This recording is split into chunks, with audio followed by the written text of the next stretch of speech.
right after high school, I got hit by a car. I was at the kitchen table, and got a knock on the door, and I answered it. He just said, "Jack's been hit."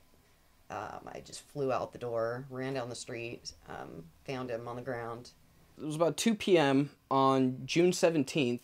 I live on this cul-de-sac, going down it, and on my skateboard, I took a turn into like a hard right into the right lane of traffic, but a lot of people take this corner because there's no stop sign coming around really fast. If you go anywhere over, say, 10 miles an hour, you're going to start cutting into the other lane, and this woman was going about 30 when she hit me, so it was in the completely wrong lane of traffic. He was okay, it looked like. We weren't sure what was going on at that point. Two of my neighbors were standing outside smoking, and one of them ran down the street, one ran up the street. The neighbor was screaming at him to keep him down, not letting him get up. If I had done that, I would have died, so I have him to thank for being alive right now. We got to the hospital, and it was just chaos. It was crazy that the doctors were swarming around, giving me so much information. I don't remember a lot of it. I remember just being terrified. First thing I remember is waking up in a hospital, and somebody who I didn't recognize tells me, "We're going to tighten your halo now." And at that point, I had no clue what a halo is, but I had been in one for 4 days. I've never heard of a halo in my entire life. I didn't even know they existed. I didn't know anything like that. Basically, to describe what a halo is, it's this thing that goes around your head, kind of like a halo, but it's not a full circle, and there's bolts that go through it into your head, but all the metal is black.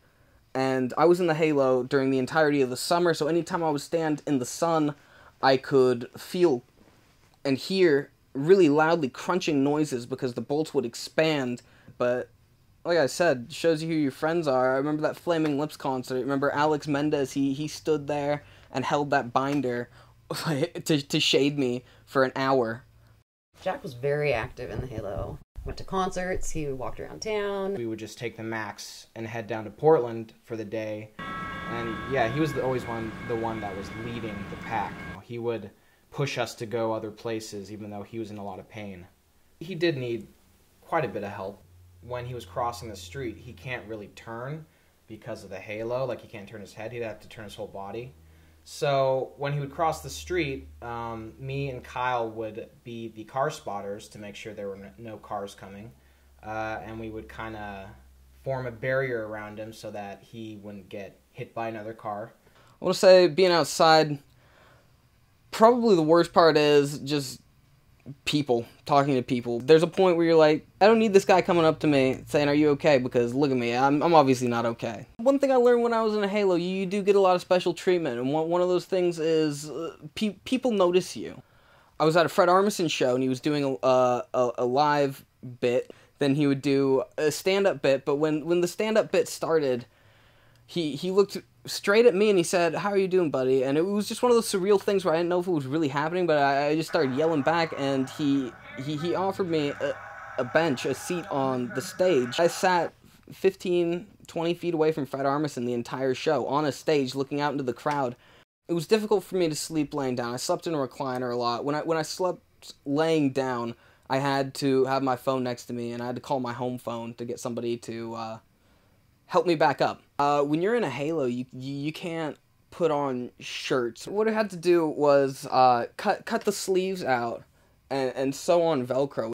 I pulled it from my feet up underneath the halo, which took a lot of squeezing, and I would get it up and Velcro it up around my arms. I realized after being in it for 2.5 months that I could have put on button-up shirts the whole entire time.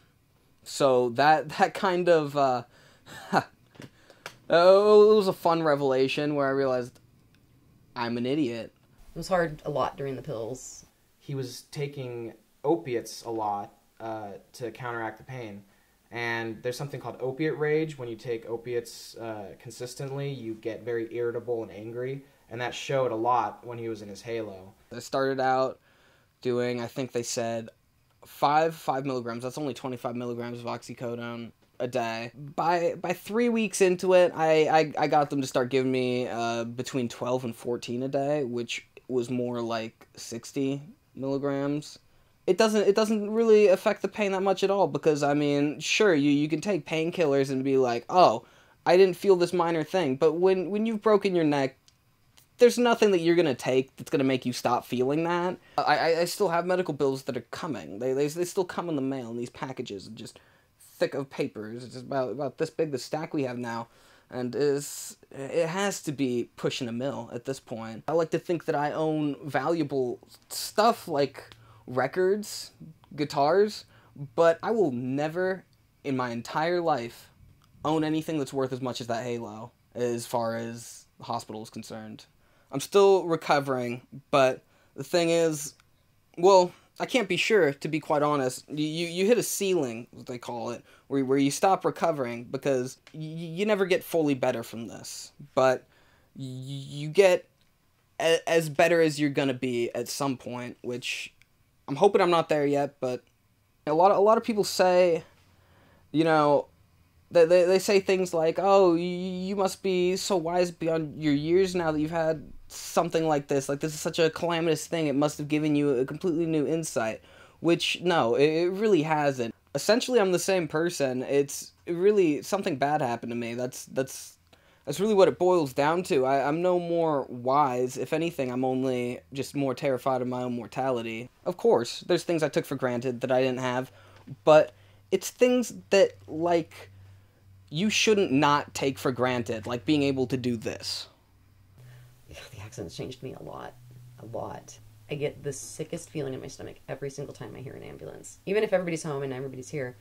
I really wanted to be cynical about everything, but I think Conan said it best when he said, cynicism is far too easy to be of any use to anybody. I like to think I'm more neurotic than anything.